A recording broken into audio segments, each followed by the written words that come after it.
ஒரே ஒரு செங்கலை வச்சுட்டு எய்ம்ஸ் மருத்துவமனை வந்துருச்சுட்டு போயிட்டாங்க. ஆனா நம்முடைய முதலமைச்சர் அப்படி கிடையாது. ஆட்சிக்கு வந்ததும் கிண்டியில் இருக்கக்கூடிய கலைஞர் உயர் சிறப்பு மருத்துவமனைக்கு அடிக்கல் நாட்டி இன்னைக்கு 240 கோடி ரூபாய் ஒதுக்கப்பட்டு இன்னைக்கு அந்த மருத்துவமனையை நம்ம முதலமைச்சர் அவர்கள் திறந்து வச்சிருக்கிறாங்க.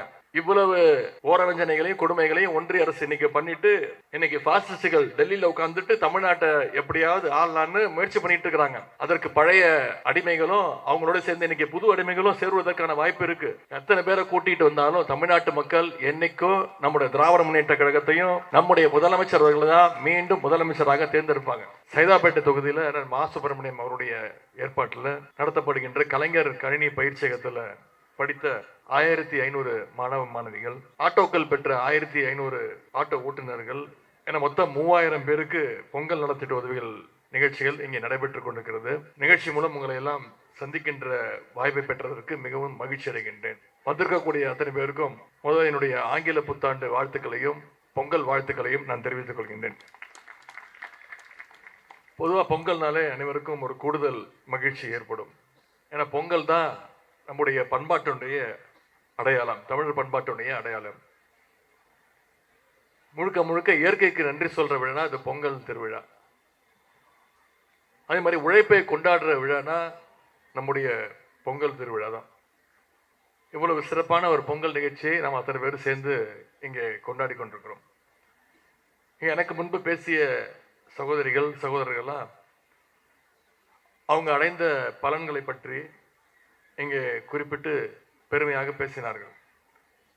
அவங்களுடைய மகிழ்ச்சியையும் அவங்களுடைய உணர்வுகளையும் பார்க்கும்பொழுது இவ்வளவு திட்டங்களை, இவ்வளவு நலத்திட்ட உதவிகளை, கன்னி பயிற்சியாக இருக்கட்டும், ஆட்டோவாக இருக்கட்டும், காராக இருக்கட்டும், அழகு பயிற்சி நிலையத்திற்கான அழகு நிலையத்திற்கான அந்த ட்ரைனிங்காக இருக்கட்டும், இப்படி ஒவ்வொன்றையும் உங்களுடைய சட்டமன்ற உறுப்பினர் மாண்பு அமைச்சர் அண்ணன் மா சுப்பிரமணியன் அவர்கள் இவ்வளவு சிறப்பாக இந்த சைதாப்பேட்டை தொகுதியிலே செய்து கொண்டிருக்கிறார்.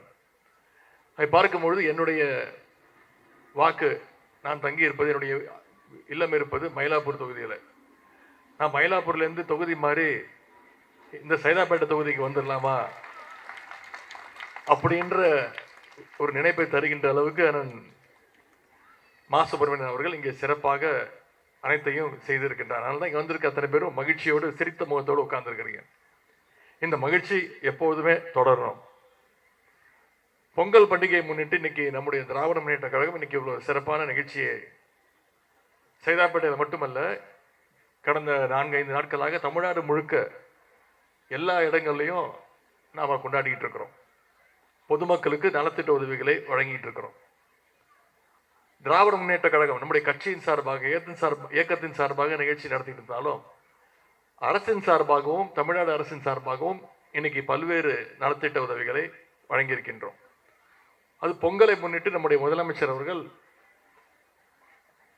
பல்வேறு திட்டங்களை, இனிப்பான செய்திகளை, மகிழ்ச்சியான செய்திகளை வழங்கியிருக்கின்றார். குறிப்பாக சென்ற மாதம் வரைக்கும் கலைஞர் மகளிர் உரிமை தொகை திட்டத்தில் 1,13,00,000 மகளிர் பயன்பெற்று இருந்தாங்க. இந்த ஜனவரி மாதத்திலிருந்து அது உயர்த்தப்பட்டு இன்னைக்கு ஒவ்வொரு மாசமும் 1,30,00,000 மகளிருக்கு மாசம் 1000 ரூபாய் கலைஞர் மகளிர் உரிமை தொகையை நம்முடைய முதலமைச்சர் அவர்கள் வழங்கியிருக்கின்றார். அது மட்டுமல்ல, சில நாட்களுக்கு முன்பு 10 லட்சம் கல்லூரி மாணவ மாணவிகளுக்கு லேப்டாப் வழங்குகின்ற திட்டத்தையும் நம்முடைய முதலமைச்சர் அவர்கள் துவங்கி வச்சிருக்கிறாங்க. இறுதியாண்டு படிக்கக்கூடிய மாணவர்கள் அத்தனை பேருக்கும் இலவச லேப்டாப் திட்டத்தை துவக்கி வச்சிருக்கிறாங்க. இப்படி பல்வேறு திட்டங்கள், மகளிருக்கான விடியல் பயண திட்டம், முதலமைச்சருடைய காலை உணவு திட்டம், மாணவிகளுக்கு புதுமை பெண் திட்டம், மாணவர்களுக்கு தமிழ் புதல்வன் திட்டம், நான் முதல்வன் திட்டம், இப்படி பல்வேறு திட்டங்களை முதலமைச்சர் அவர்கள் இன்னைக்கு செய்துட்டு வர்றார். இதையெல்லாம் விட கூடுதல் மகிழ்ச்சியாக இந்த வருஷம் பொங்கலுக்காக நம்முடைய முதலமைச்சர் அவர்கள் தமிழ்நாட்டில் இருக்கக்கூடிய அனைத்து குடும்பங்களுக்கும், அனைத்து ரேஷன் அட்டைகளுக்கும் 3000 ரூபாய் ரொக்க தொகையை பொங்கல் பரிசோடு சேர்த்து கொடுத்திருக்கிறார். இன்னைக்கு தமிழ்நாடு இருக்கக்கூடிய ஒவ்வொரு வீட்டிலையும் திராவிட மாடல் அரசுடைய சாதனைகள் போய் சேர்ந்திருக்கின்றது. இங்கே உழைப்பினுடைய அடையாளமாக இருக்கின்ற ஆட்டோ ஓட்டுநர்கள் இத்தனை பேர் வந்திருக்கிறீங்க, கூடுதல் மகிழ்ச்சி. அதே 50% பேர் மகளிர் ஆட்டோ ஓட்டுநர் வந்திருக்கிறீங்க, பார்க்கும்போது மிக பெருமையாக இருக்கின்றது. ஒரு காலத்துல பெண்கள் 100 வருடங்களுக்கு முன்பு பெண்கள் வீட்டை விட்டு வெளில வரத்துக்கு உரிமை கிடையாது, படிக்கிறதுக்கு உரிமை கிடையாது, ஆண்களோடு பேசுவதற்கு உரிமை கிடையாது. இதையெல்லாம் ஒழிக்கணும், பெண்கள் சமுதாயத்தில் முன்னேறணும்னு தான் திராவிட முன்னேற்ற கழகம் துவக்கப்பட்டது. திராவிட இயக்கம் துவக்கப்பட்டதே அதுதான் காரணம். தந்தை பெரியார் அவர்கள் பெண்கள் கையில் இருக்கக்கூடிய சமையல் கரண்டியை பிடிங்கிட்டு அவங்க கையில புத்தகத்தை கொடுக்கணும், பெண்கள் படிச்சு முன்னேறணும்னு சொன்னார். இன்னைக்கு நம்ம முதலமைச்சர் அவர்கள் புத்தகத்தை மட்டும் இல்ல, கூட லேப்டாப்பையும் சேர்த்து கொடுத்திருக்கிறார் நம்முடைய முதலமைச்சர் அவர்கள். அதனுடைய வெளிப்பாடு தான் இன்னைக்கு இத்தனை மகளிர் இவ்வளவு பெருமையோடு ஆட்டோ ஓட்டுநர்களாக அமர்ந்திருக்கிறீங்க. உங்களெல்லாம் பார்க்கும்போது மிகுந்த பெருமையாக இருக்கின்றது. இன்னைக்கு சென்னையோட ஒரு அடையாளமாக இருப்பது இங்க வந்திருக்கக்கூடிய ஆட்டோ ஓட்டுநர்கள் நீங்க தான். இன்னைக்கு நம்ம எல்லாம் கூகுள் மேப் யூஸ் பண்றோம். ஆனா கூகுள் மேப் இல்லாத காலத்துல சென்னையோட மேப்பா இருக்கக்கூடியது இங்க வந்திருக்கக்கூடிய ஆட்டோ ஓட்டுநர்கள் நீங்க தான். அந்த அளவுக்கு சென்னையினுடைய ஒவ்வொரு சாலையையும் ஒவ்வொரு தெருவையும் அக்யூரேட்டா தெரிஞ்சு வச்சிருக்கக்கூடியவங்க நீங்க. அப்படிப்பட்ட ஆட்டோ ஓட்டுநர்கள் உங்களை சந்தித்து உங்களோட பொங்கல் கொண்டாடுறது எனக்கு கூடுதல் மகிழ்ச்சி. இந்த நேரத்தில் நம்முடைய அமைச்சர் அண்ணன் மாசு அவர்களுக்கு என்னுடைய ஸ்பெஷல் வாழ்த்துக்களை நான் தெரிவித்துக் கொள்கின்றேன். ஏன்னா இவ்வளவு இளைஞர்களுக்கு கம்ப்யூட்டர் பயிற்சி கொடுக்கறது ஒரு சாதாரண விஷயம் கிடையாது. முன்னாடியெல்லாம் கல்வி அறிவு பெற்றவங்கன்னு சொன்னா எழுத படிக்க தெரிஞ்சா போதும். ஆனா இன்னைக்கு அது பத்தாது. இப்ப கல்வி அறிவுன்னு சொன்னா கண்டிப்பா கம்ப்யூட்டரும் தெரிஞ்சுக்கணும்னு சொல்றாங்க. இனி வரக்கூடிய காலத்துல பிசிக்கல் ஸ்கில் அது தவிர டிஜிட்டல் ஸ்கில்ஸ் இருக்கிறவங்களுக்கு தான் இன்னைக்கு எதிர்காலம் இன்னும் பிரகாசமாக இருக்கின்றது. அந்த வகையில் இங்க இருக்கக்கூடிய 1500 மாணவ மாணவிகளுக்கு கம்ப்யூட்டர் பயிற்சி கொடுத்து அவங்களுடைய எதிர்காலத்தை இன்னைக்கு ஒருமையமாக ஆக்கி கொண்டிருக்கிறார் அண்ணன் மாசு அவர்கள். அவருக்கு என்னுடைய வாழ்த்துக்களை தெரிவித்துக் கொண்டேன். ஒரு காலத்துல நம்முடைய இளைஞர்களுக்கு தகுதி திறமை கிடையாதுன்னு ஒதுக்கி வச்சாங்க. ஆனா நம்முடைய இளைஞர்கள், தமிழ்நாட்டு இளைஞர்கள் எங்களுக்கு வாய்ப்பு கொடுத்து பாருங்க, நாங்களும் சாதிச்சு காட்டுவோம் என்பதற்கு சொன்னாங்க. அதை இன்னைக்கு செஞ்சு காட்டிட்டு இருக்கிறாங்க. அதற்கு சாட்சியாகத்தான் இன்னைக்கு இத்தனை மாணவிகள் இளைஞர்கள் நீங்க உட்கார்ந்து இருக்கிறீங்க. இன்னைக்கு இத்தனை மாணவிகள் படிச்சிருக்கிறீங்க, இவ்வளவு முன்னேறிக்கிறீங்கன்னா அதற்கு வெளிநாடுல போய் வேலை செஞ்சுட்டு இருக்காங்க, பல உயர் பதவிகளில் உட்கார்ந்து இருக்கிறாங்க, பன்னாட்டு கம்பெனிகளுடைய பொறுப்புகள்ல. அதற்கு மிக மிக முக்கிய காரணம்னா, அடிப்படை காரணம் என்னன்னா, பேரறிஞர் அண்ணா அவர்கள் கொண்டு வந்த அந்த இருமொழி கொள்கை என்பதை யாராலும் மறுக்க முடியாது. தமிழ்நாட்டில் தமிழுக்கும் ஆங்கிலத்துக்கு மட்டும்தான் இடம், ஹிந்தி திணிப்புக்கு என்றைக்குமே இடம் இல்லைன்னு சொன்னவர் தான் பேரறிஞர் அண்ணா அவர்கள். அந்த நிலைமையை ஏற்படுத்தி கொடுத்தார்கள். அப்படி இருமொழி கொள்கை மூலமா முன்னேற நம்மள இன்னைக்கு ஒரு குரூப் திட்டம் போட்டு ஒன்றிய பாஜக அரசு இன்னைக்கு மீண்டும் மும்மொழி திட்டத்தை கொண்டு வந்து ஹிந்திய மீண்டும் நம்ம மேல திணிக்கிறதுக்கான முயற்சியில் ஈடுபட்டு இருக்கிறாங்க. அதற்காக கொண்டு வரப்பட்டதுதான் நியூ எஜுகேஷன் பாலிசி, புதிய கல்விக் கொள்கை திட்டம். இந்த புதிய கல்விக் கொள்கை திட்டத்தை கொண்டு வந்தப்போ எல்லா மாநிலங்களும் ஏத்துக்குச்சு. ஆனா நம்முடைய முதலமைச்சர் மட்டும் ஏத்துக்க மாட்டேன்ட்டார். ஏன்னா இந்த புதிய கல்விக் கொள்கையில திருப்பி எப்படியாவது இந்திய தமிழ்நாட்டுக்குள்ள திணிக்கணுங்கிற முயற்சியில ஈடுபட்டு இருக்கிறாங்க. மீண்டும் சமஸ்கிருத மொழியை தமிழ்நாட்டுக்குள்ள எப்படியாவது திணிக்கணும்னு அந்த புதிய கல்விக் கொள்கையில அந்த அம்சங்கள் இருக்கு. மீண்டும் குலக்கல்வி திட்டத்தை எப்படியாவது தமிழ்நாட்டுக்குள்ள திணிக்கணும்னு புதிய கல்விக் கொள்கையை ஏத்துக்க சொல்றாங்க. ஒன்றிய அரசு நம்ம கட்டிருக்கக்கூடிய வரி பணத்தை பிரிச்சு நமக்கு கொடுக்கணும். கல்வி நிதியா மட்டும் தமிழ்நாட்டுக்கு ஒவ்வொரு வருஷமும் 2500 கோடி கொடுக்கணும். ஒன்றிய அரசு பிரிச்சு கொடுக்கணும், ஒன்றிய பாஜக அரசு பிரிச்சு கொடுக்கணும். ஆனா தமிழ்நாட்டுக்கு மட்டும் சென்ற வருடத்துக்கு கொடுக்கல. ஏன்னு கேட்டீங்கன்னா சொல்லிட்டாங்க, புதிய கல்விக் கொள்கை ஏத்துக்க மாட்டேங்கிறீங்க, கொடுக்க முடியாது, ஏத்துக்கிட்டா கொடுக்குறோம்னு சொல்லி மிரட்டி பார்த்துச்சு ஒன்றிய அரசு. ஆனா நம்முடைய முதலமைச்சர் சொன்ன தெரியுமா, நீங்க புதிய கல்விக் கொள்கை மூலமாக மீண்டும் இந்திய திணிக்க பாக்குறீங்க, சமஸ்கிருதத்தை கொண்டு வர பாக்குறீங்க.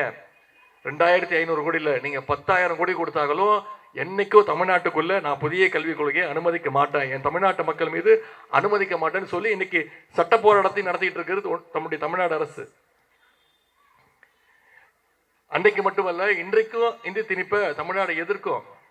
ஏன்னா இது பேரறிஞர் அண்ணா அவர்கள் பற்ற வைத்த தீ, தலைமுறை தலைமுறையாக பரவி கொண்டிருக்கக்கூடிய தீ.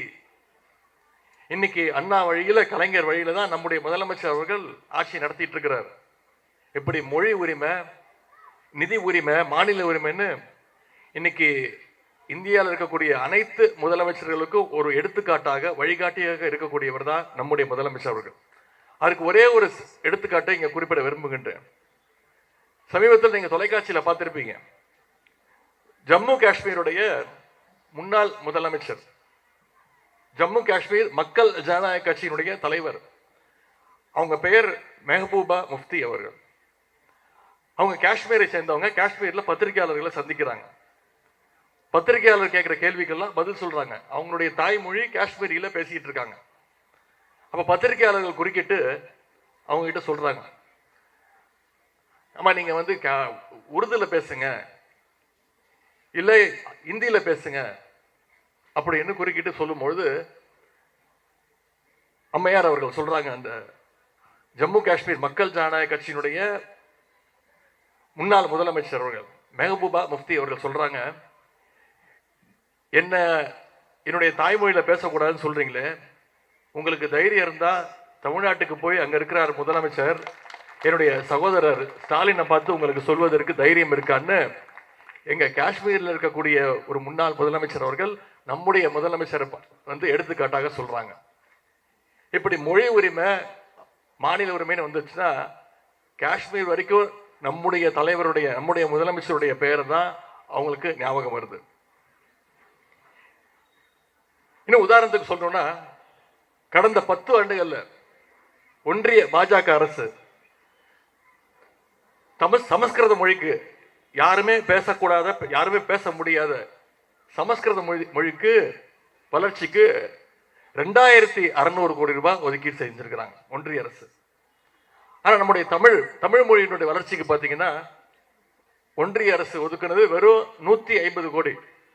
சமஸ்கிருதத்துக்கு 2600 கோடி, தமிழுக்கு வெறும் 180 கோடி ஒதுக்கிட்டு இருக்குது ஒன்றிய அரசு. இன்னும் பல வகையில தமிழ்நாட்டுடைய நிதி உரிமை பறிக்கப்பட்டிருக்கு. இன்னைக்கு Chennai metro rail second phase 2ஆம் கட்ட திட்டத்திற்கு ஒன்றிய அரசு கொடுக்க வேண்டிய நிதி தொகை கொடுக்கல. ஒன்றிய அரசு கொடுக்க வேண்டிய 10,000 கோடி ரூபாயும் நம்முடைய முதலமைச்சர் இன்னைக்கு நிதி ஒதுக்கி அந்த பணிகள் நடைபெற்றிருக்கிறது. ஜிஎஸ்டி வரி வசூல், அது கிட்டத்தட்ட 10,000 கோடி ரூபாய் ஒன்றிய அரசு நமக்கு கொடுக்க வேண்டியது இன்னும் கொடுக்கப்படல. இப்படி பல்வேறு திட்டங்கள்ல ஒன்றிய அரசு தமிழ்நாட்டுடைய நிதி உரிமையை பறிச்சிட்டு இருக்கிறாங்க.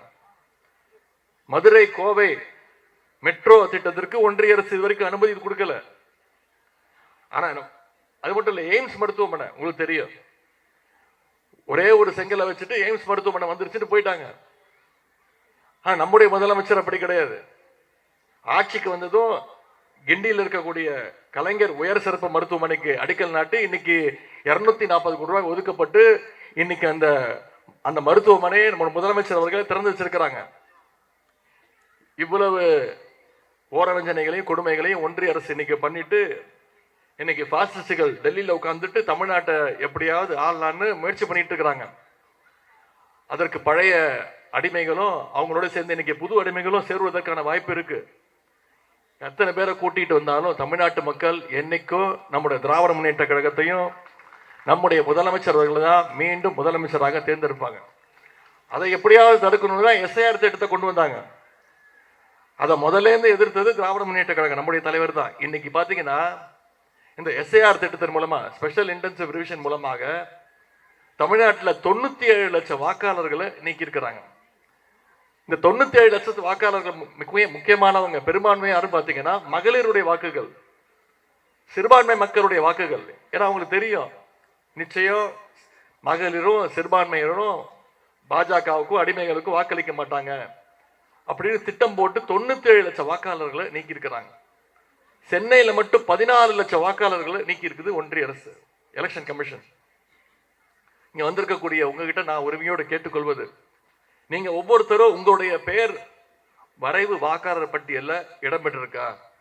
உங்க பெயர் மட்டுமல்ல, உங்களுக்கு தெரிஞ்சவங்க, உங்க குடும்பத்தினர், உங்களுடைய நண்பர்கள், அவங்களுடைய பெயர்கள்லாம் இடம்பெற்றிருக்கான்னு தயவு செய்து போய் சரி பாருங்க. வருகின்ற 18ஆம் தேதி வரைக்கும் நமக்கு நேரம் இருக்கு, டைம் இருக்கு நம்முடைய பெயர்களை சேர்ப்பதற்கு. கழகத்துடைய BLA 2க்கள் மூலமாக உங்களுடைய பெயரை மீண்டும் வாக்காளர் பட்டியலில் சேர்ப்பதற்கான முயற்சியில் தயவு செய்து ஈடுபடுங்க.